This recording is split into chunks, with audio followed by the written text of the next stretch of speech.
Okay. Before we have our quiet time, let's all get on the same page. If you're reading from the Sparkly book, it's page 387, the second full paragraph. If you're reading from the second edition, it's page 338, paragraph 6. In the first edition, it's page 315, the first full paragraph. In the JCIM, it's page 162, the next to the last paragraph. And if you're reading from the CIMS edition, it's page 325, paragraph 35. Okay. Let's take a few moments to be quiet together.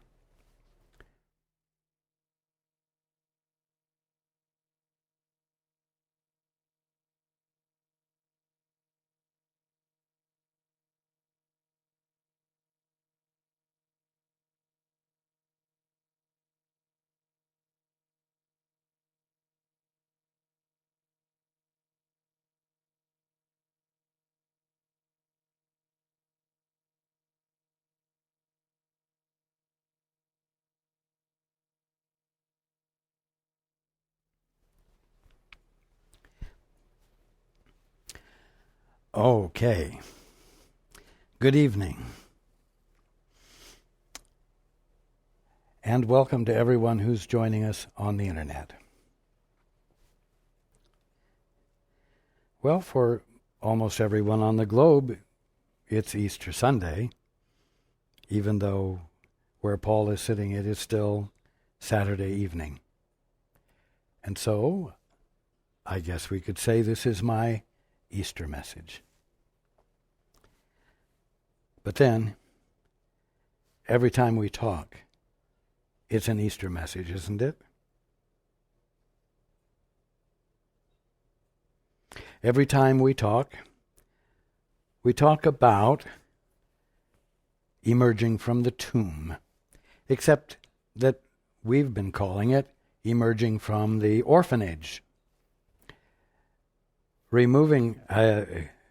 Emerging from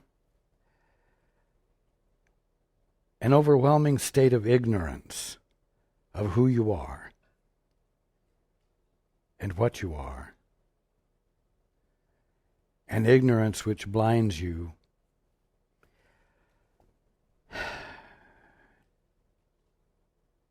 and one could say, whereas before you were dead, and after you emerge, you are alive. It could be better put that before you were unconscious of the truth, but now you are conscious of the truth. This crossing the bridge from death to life, from ignorance to enlightenment,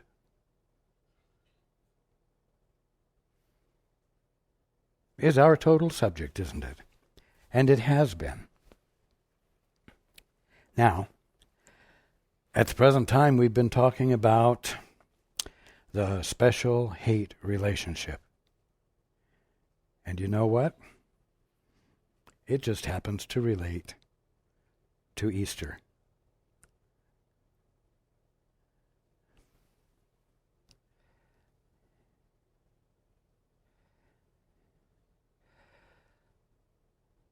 Something we haven't talked much about is that when you decided to get a divorce from your father and become an independent agent, an independent, causative, authoritative mover and cause of things,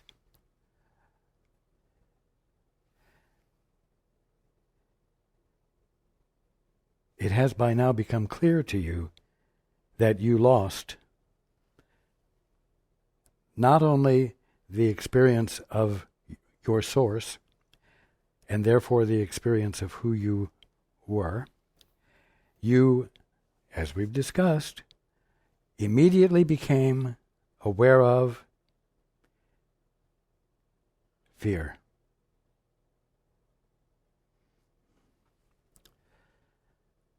And guilt.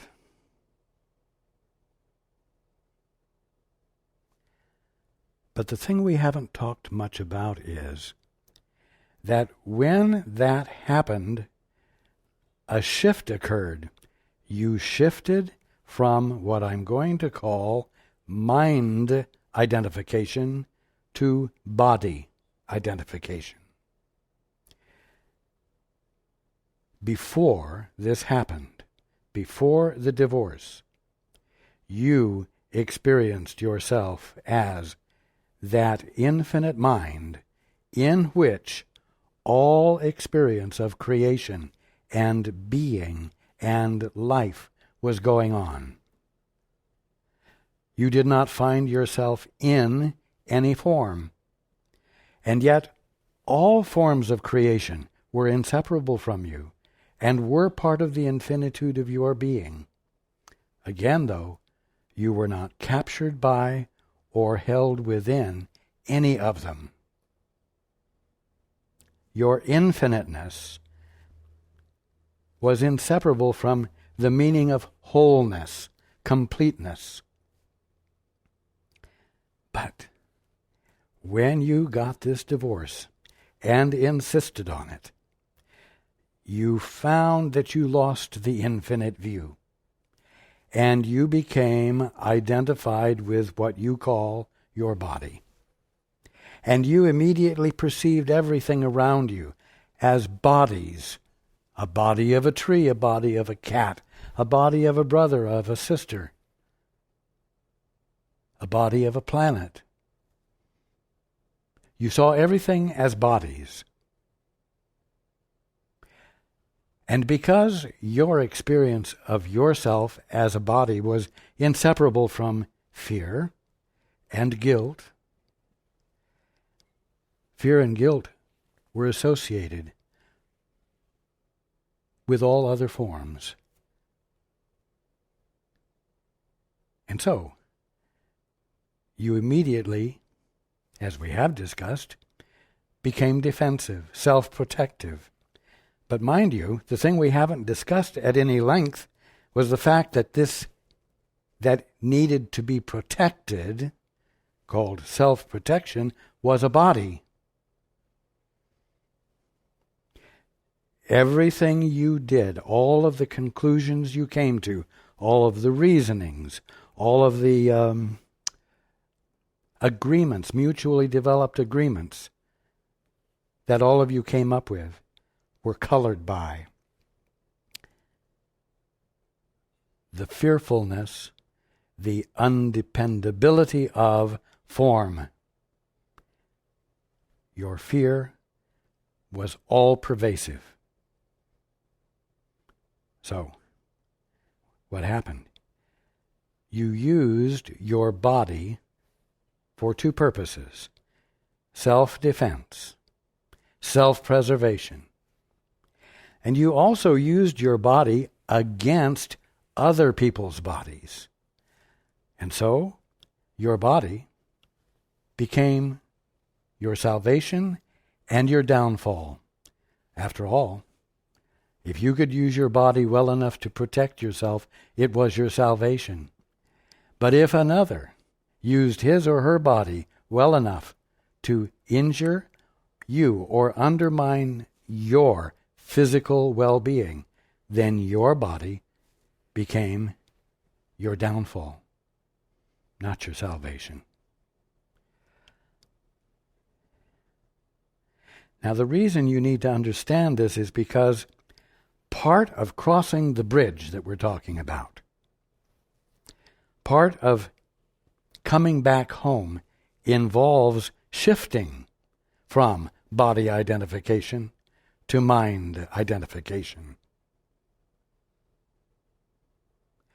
It means abandoning self-protection by guarding your body with your body and leaning into the holy instant, which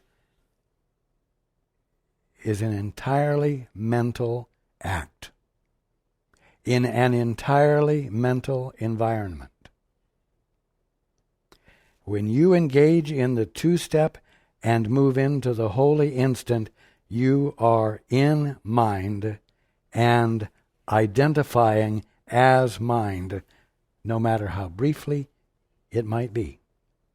And here is where God's laws prevail. Here is where transformation occurs. Here is where healing occurs. Now, when we talked last week, and we talked about the awfulness of the special hate relationship, and the fact that everyone employs it who isn't awake yet,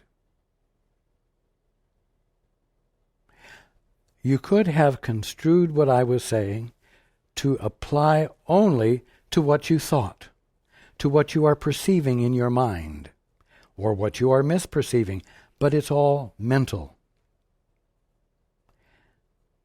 What you need to be aware of is how emphatically and committedly you use the body as identity in your behavior toward others and the behavior you demand from others.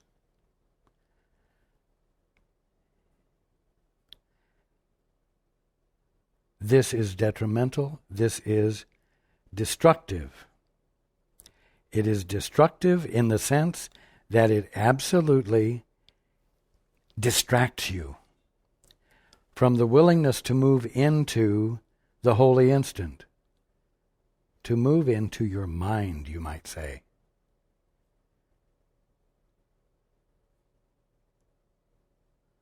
Where the integrity and wholeness of your being can be revealed to you as what? A mental experience.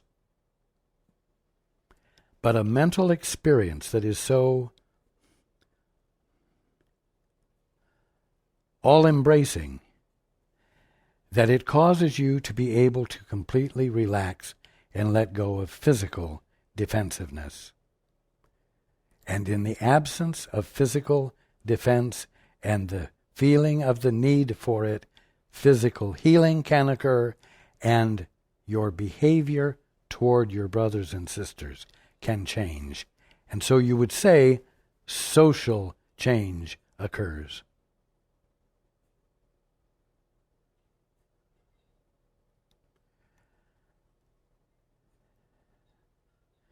Now,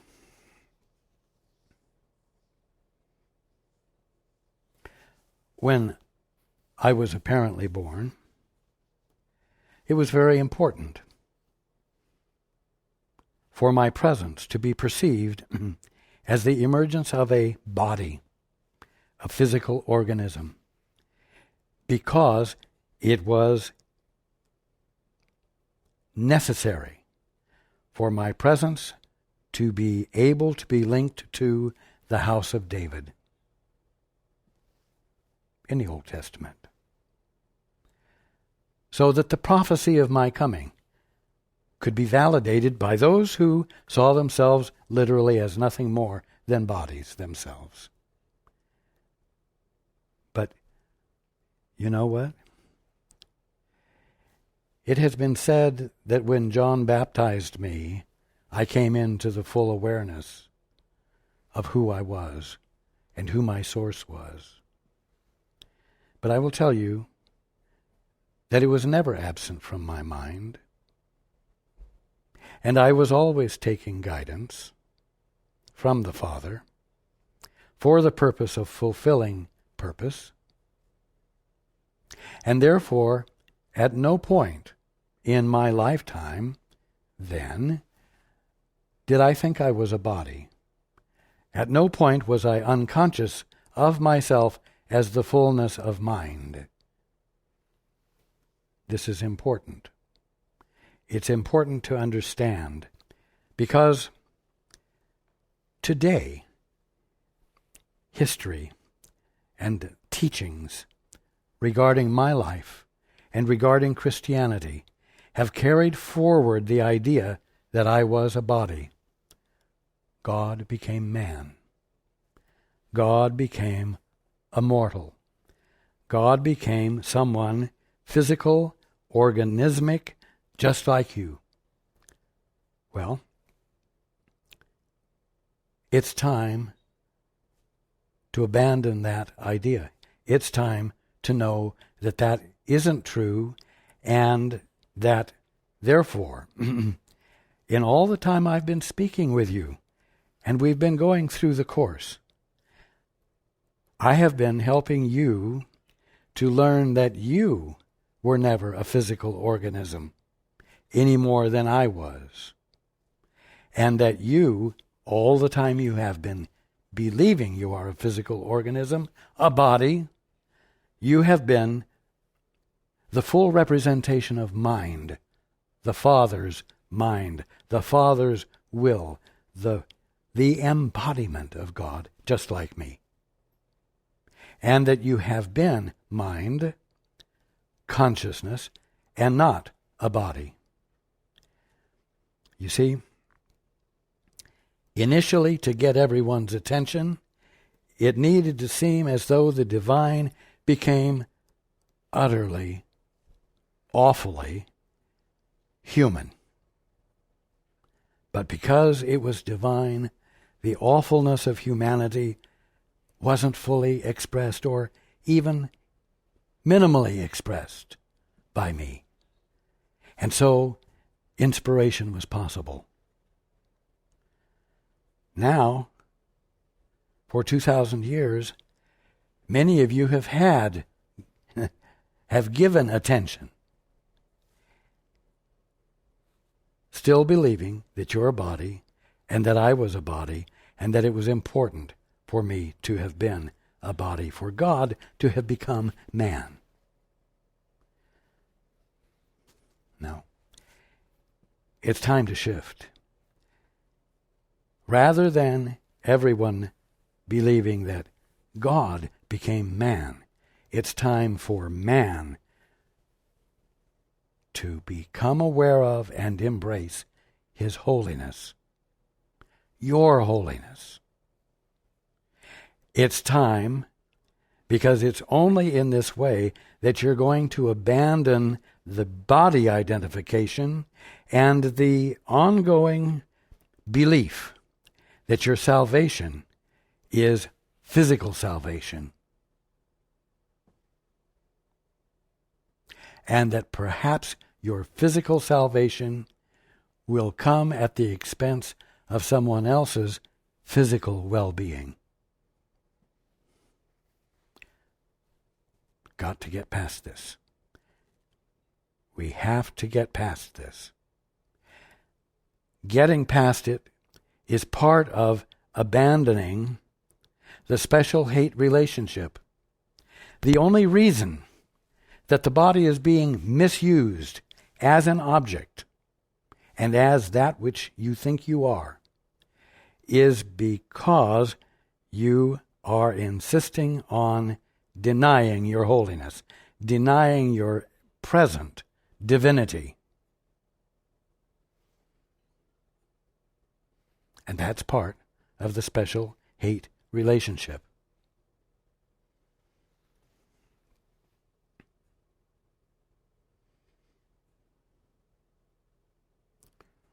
You see, in the beginning it was like God came to man.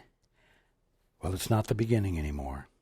And you are all mature enough to accept the idea that it's time for man to become God-like, for man to be lifted up, not out of an organismic reality, but out of a belief that you are organisms.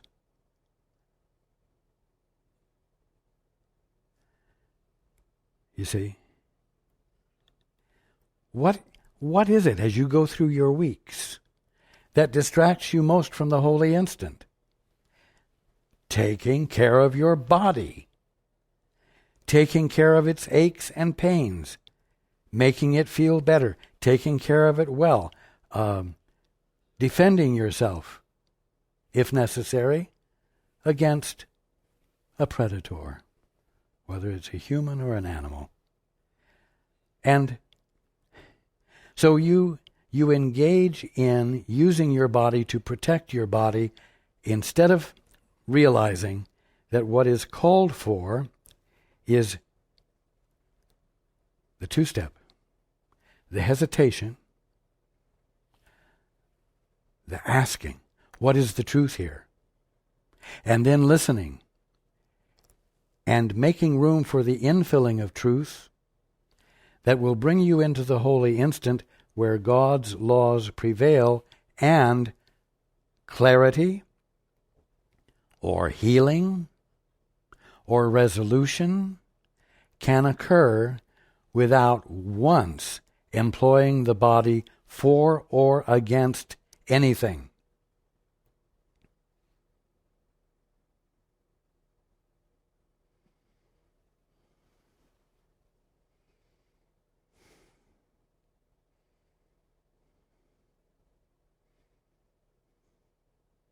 This is very important. It is the message of Easter.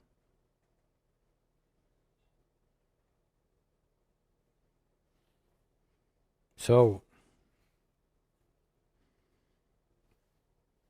in the minds of some, I was a rabble-rouser. In the minds of some, I was a threat to the political system.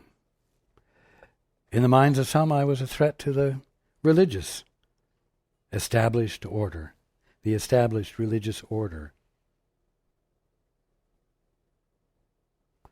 In the minds of some, I was a savior. You see?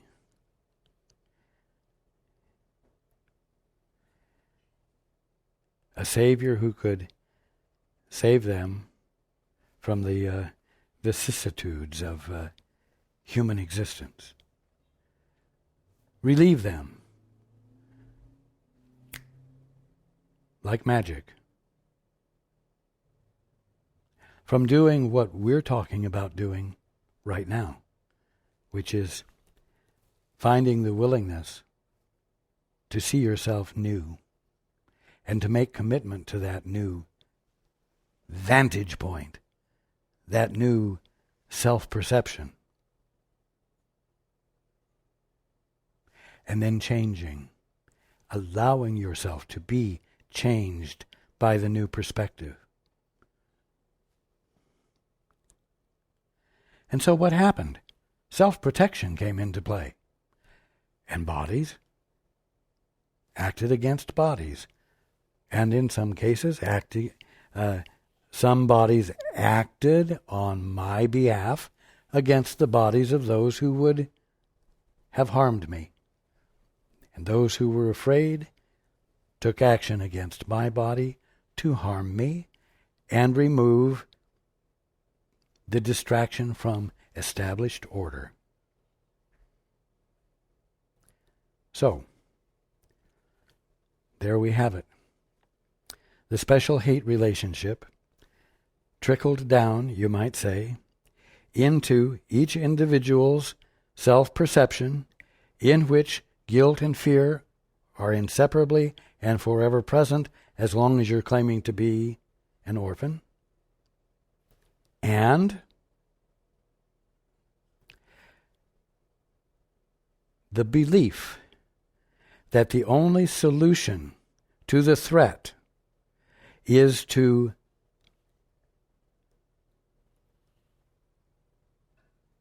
impact the body of the one causing the distress to the point where either that one will stop being distressing, change his behavior, or die and no longer be a threat.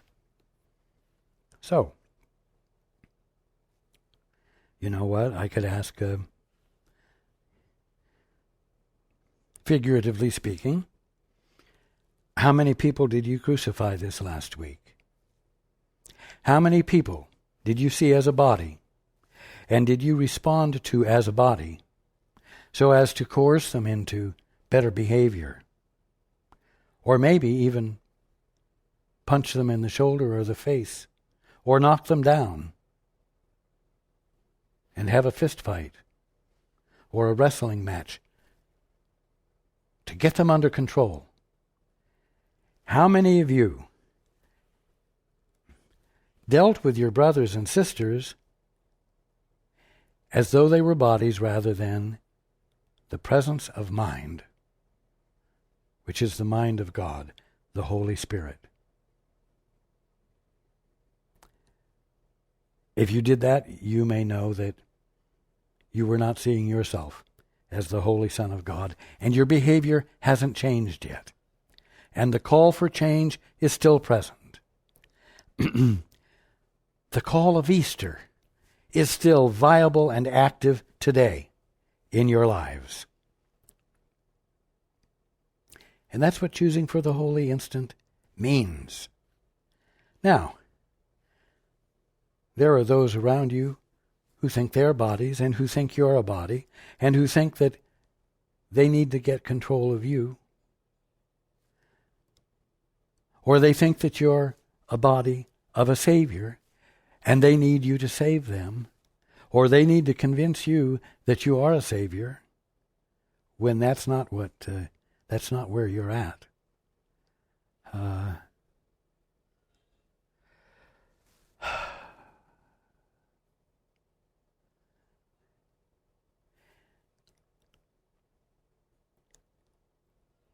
And you have to find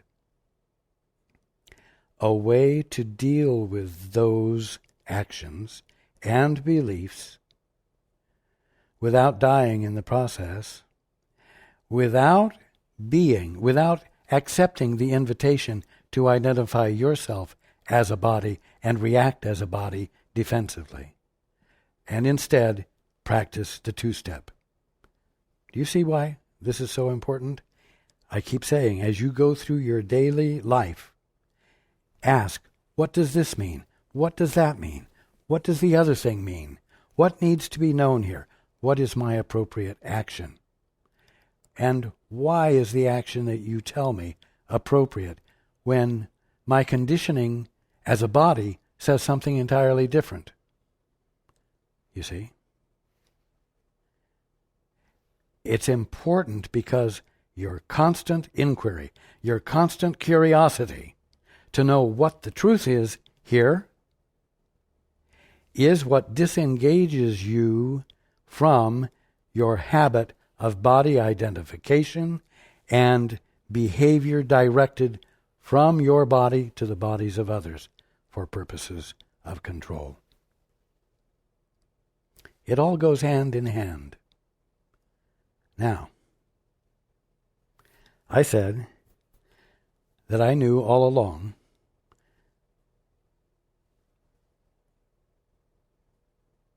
that I was mind.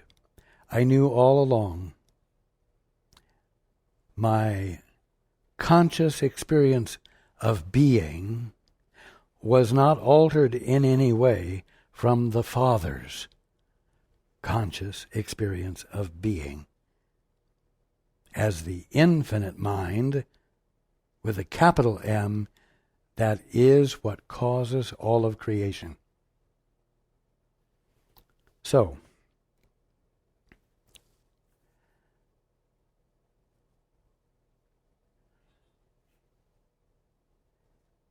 in spite of the many pictures, movies about the crucifixion and resurrection, I did not suffer because I was never at any moment held in the belief that I was in a body and that the body that everyone called Jesus was more special than the wood the cross was made of, or the rocks on the ground, or the trees on the horizon, or the sky, or the clouds, or any of creation. That body, recognizable as me, is not more special in identifying the wholeness of my being than any other manifestation of life. So I was not bound in it. And as I've said before, during what it was called the crucifixion, during what looked like a crucifixion, I simply removed myself and observed from a hillside nearby.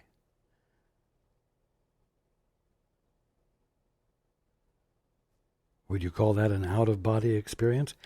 Well, you would if we're talking about somebody who thinks they're a body and then temporarily they remove themselves from the body. No, I just shifted my attention to another equally important location and allowed the unfolding of events which would play a critical role in the mind of mankind to unfold. When it was over, and this body that everybody believed they had crucified was moved into the tomb, I didn't go in there. I continued, we'll say, to relax. And not think too much. Because there was nothing to think about. There was only the movement of spirit. There was only the movement of divinity occurring, having its impact on human consciousness globally, not just locally. Because, mind you, all of this involves the breaking down of the orphan mindset, the breaking down of the belief that there is an orphanage, and the breaking down of the belief that man is what he thinks he is, not more. And so, you might say I was patient. In this day and age, you would think that if you were in those circumstances, there would be much to think about. There would be much planning to do. You see, what would you say when you came out of the tomb? Blah, blah, blah, Be prepared. Have your script ready. Don't mislead anyone. You see, busy, busy, busy. Thinking, thinking, thinking. And very little peace in which one could feel the breeze of the movement of creation, having its gentle but profound effect in the consciousness of mankind. And so, in my ongoing, undisturbed, conscious experience of being as mind, I waited until the third day. And then I simply shifted my attention back to what was the appropriate place for me to be from, and came forth from the tomb.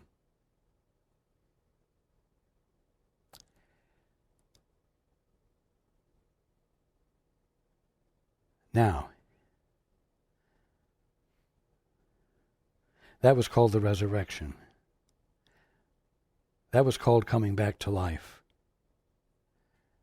That was what you might call the reinstatement of the truth that seemed to have been disturbed and affected by bodies acting against bodies.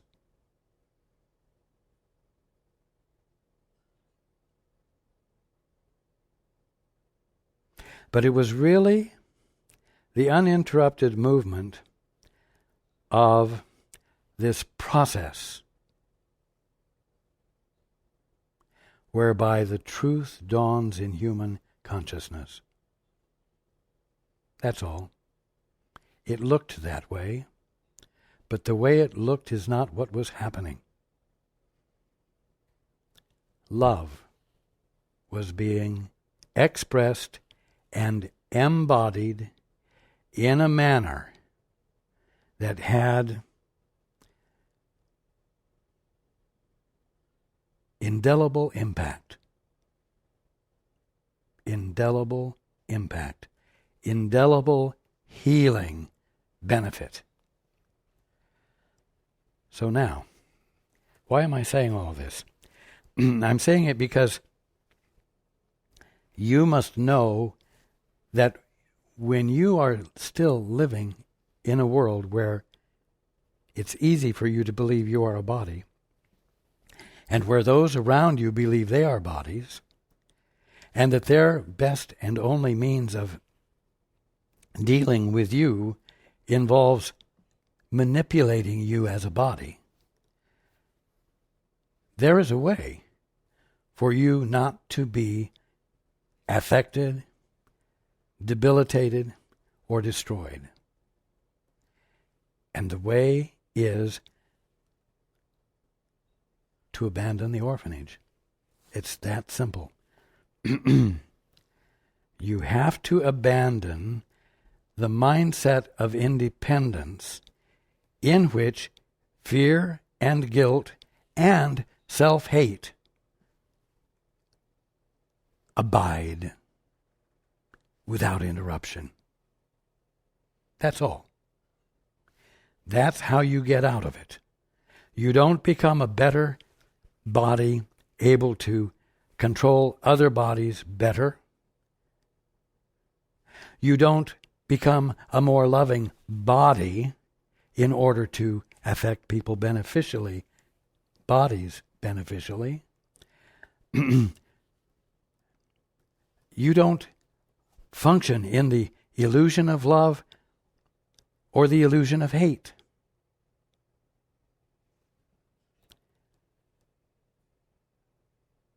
The only thing that has brought the orphanage into existence, seeming existence, is the step you took to divorce your father.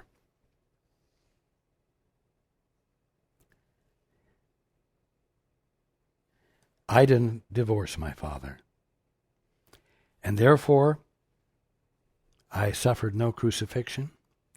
I experienced no resurrection. But the death of a mindset of mankind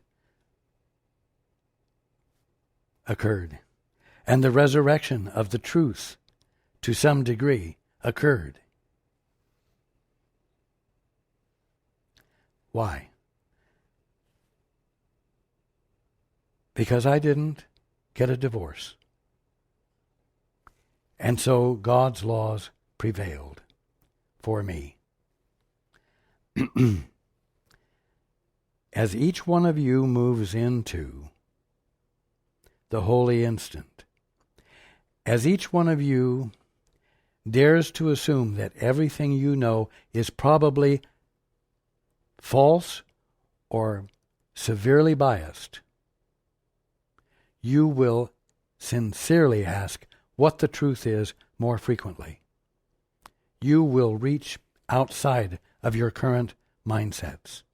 You will join with that which is beyond your body, which you think is your self. And the orphanage will begin to crumble. The walls will begin to collapse. You'll begin to be able to see through the boundaries.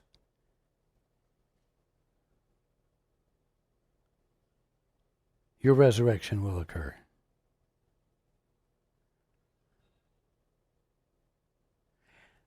And you'll make commitment to going across the bridge, which would be the equivalent of resurrection.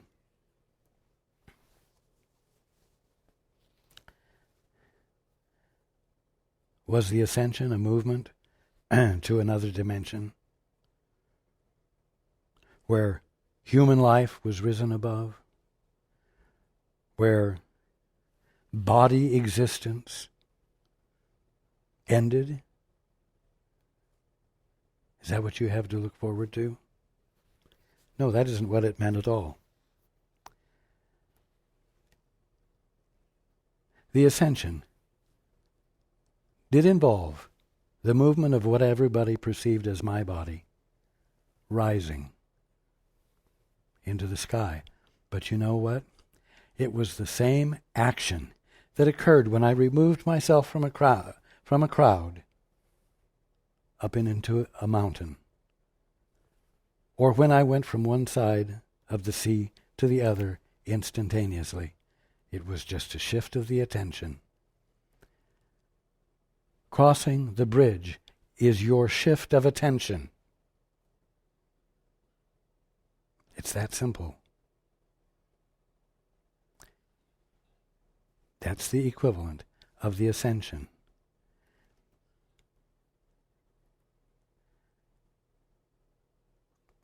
You will still have all that identifies you right now, except you will not feel like you're inside it. And you will not identify any part of creation as being exclusively you. In fact, you won't be the focus of your attention, because every aspect of creation will be an experience of the presence of God in the fullness and glory of what God is. And I'm using those words on purpose so that you might understand that it's a much fuller experience of holiness and spirit and truth and love and divinity than anything you're currently or presently experiencing.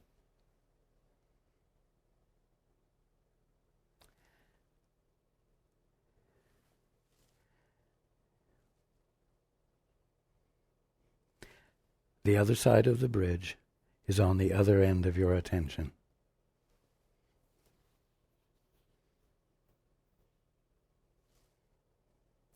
As someone said earlier today,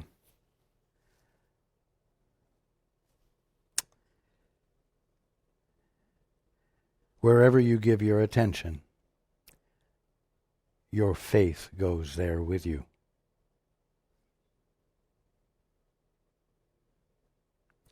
Let's make sure.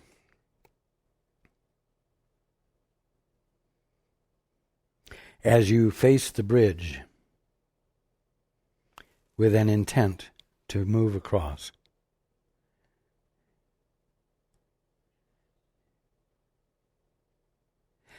that you don't become distracted by the calls from bodies asking for you to respond as a body.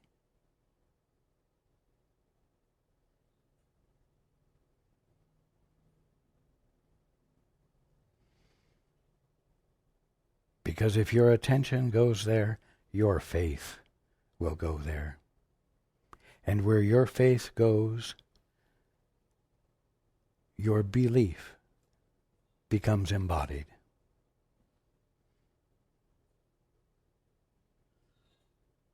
And so if you want one who is not a holy Son of God to deal with, to confront you, to make demands of you, and for you to have to protect yourself from, then let your attention go to that definition, and your faith will accompany it. And as I said last week, the Holy Son of God there will escape you completely. And you will be behaving in a way that completely misses who that individuality really is. Your lack of connection will constitute an absolute lack of communication.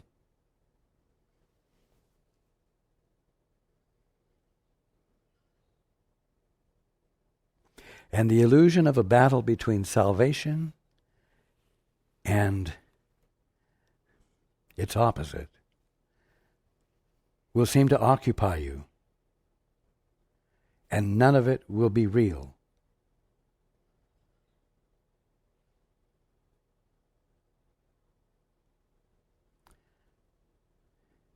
You know what? On your own, you don't know what to have faith in.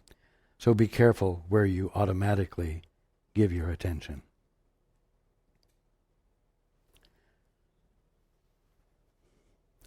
Your salvation lies in your practice of the two-step.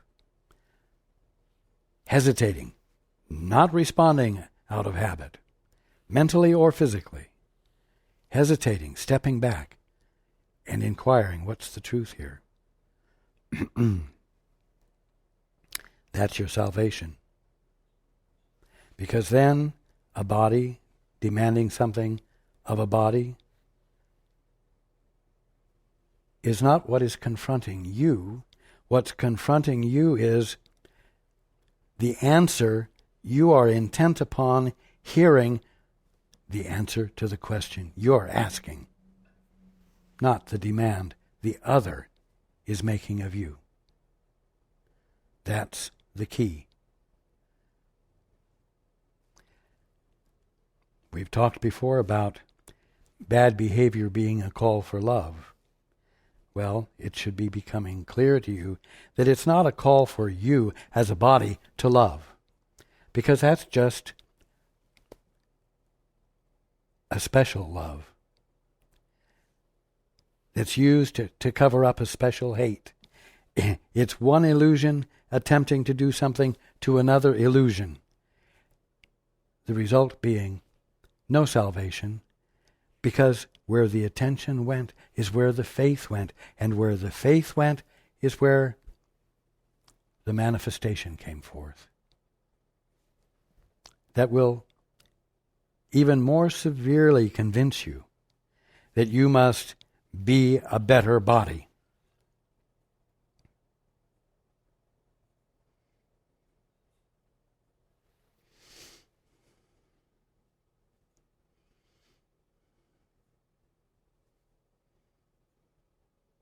Let's go into the book.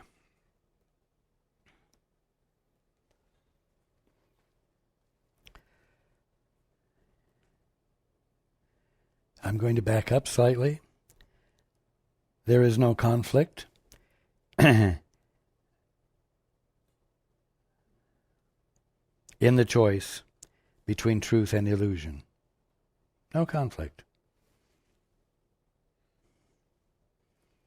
When a call for love occurs, and you turn to the Father instead of turning to the one making the call for love,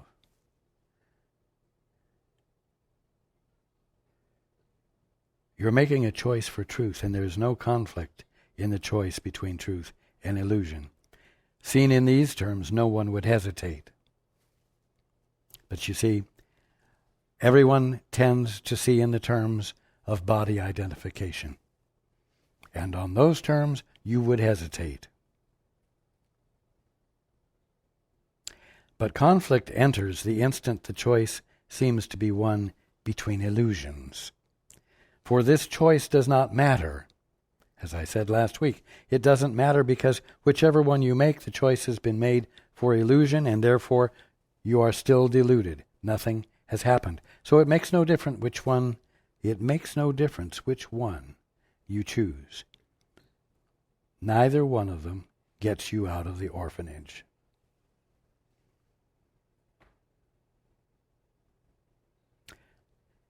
Where one choice is as dangerous as the other, the decision must be one of despair.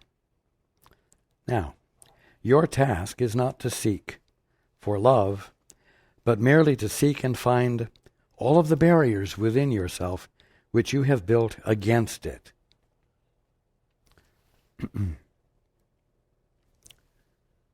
Be careful here. This sentence is very important.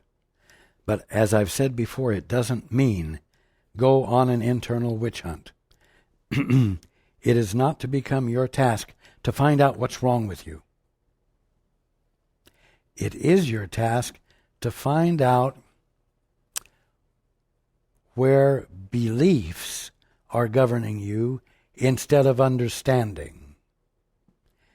And you have no way to determine which things are beliefs and which are not.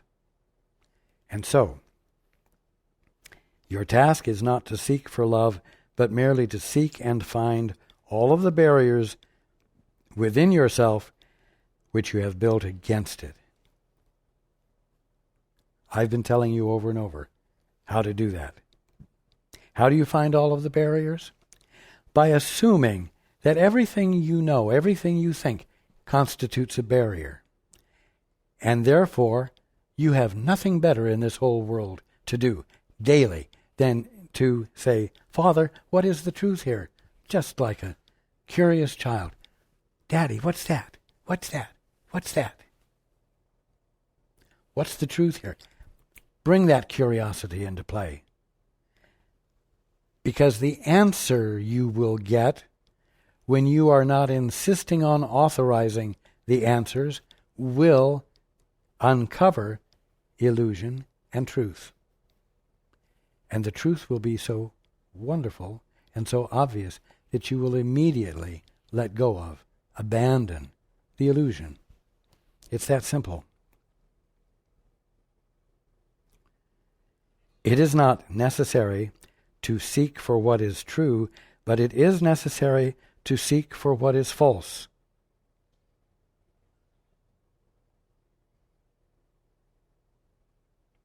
Every illusion is one of fear, whatever form it takes.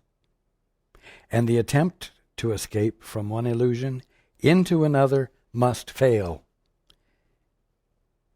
If you seek love outside yourself, you can be certain that you perceive hatred within and are afraid of it. Yet peace will never come from the illusion of love, but only from its reality.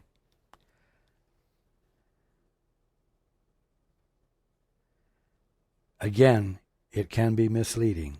It is not necessary to seek for what is true, but it is necessary to seek for what is false. The idea of seeking for what is true, if you play with the idea, if you consider it, will, generally speaking, not include your shutting up and asking the Father what the truth is. Seeking the truth will be something you engage in through the active use of thinking and logic and reasoning and research and on and on and on.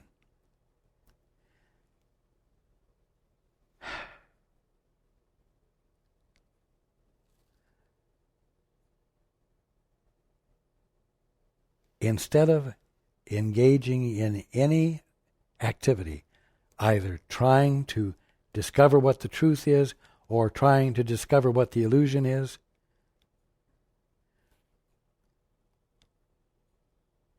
your task is to turn your attention away from your thinking mind.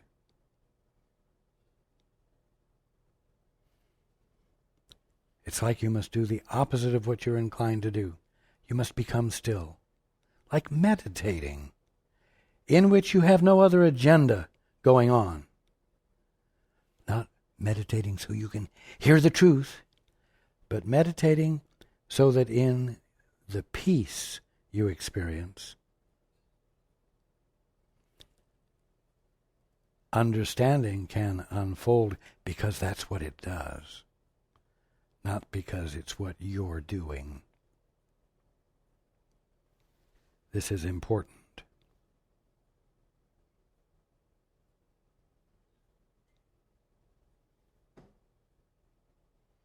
Recognize this, for it is true.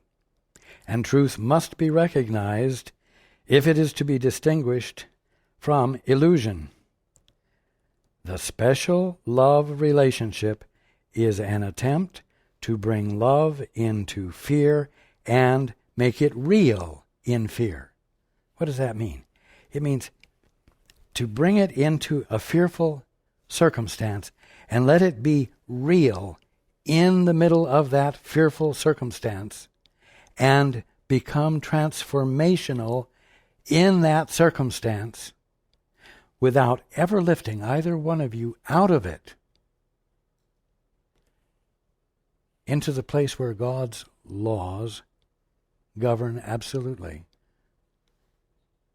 And the illusion of conflict between love and hate isn't going on. To make love real in fear is to make it be an actual dynamic that can have an actual effect on fear and cause fear to change. When, if you'll remember, fear is an illusion brought into play by only one thing: your decision to get a divorce from your father. Your decision to attempt to be an independent agent. And therefore the only means of annihilating the experience of fear is to abandon the independence that you have prized so highly. Again, the Easter message. This is what it means.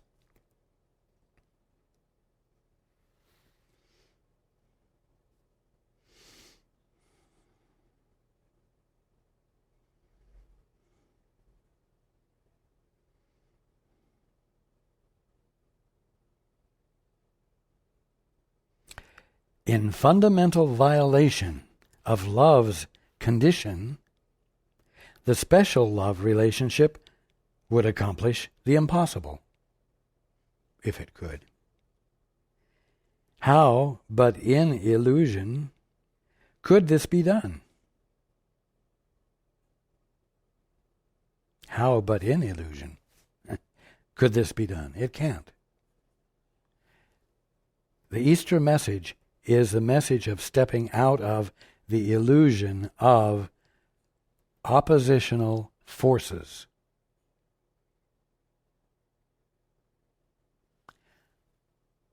God and the devil. Spirit and matter at war with each other. Who will win? I'm telling you that the concept of God and devil could only come into play when one abandons his right mind, when one gets a divorce from his father. And the only correction of this illusion of the conflict of superpowers can occur when you say,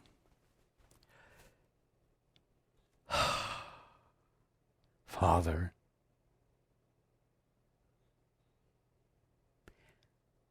help me. Father, show me your truth.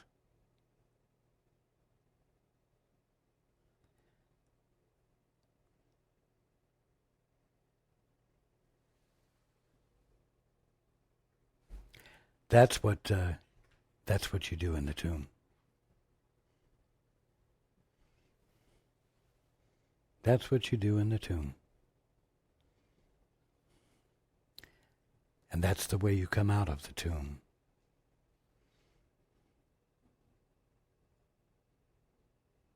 And that's the meaning of Easter. Every moment.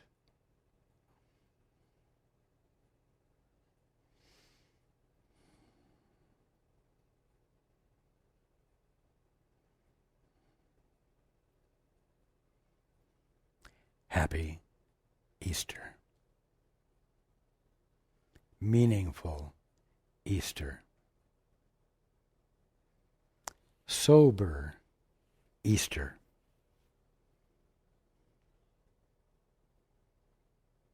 Sober meaning with the real peace of being as the backdrop for every single experience of this day.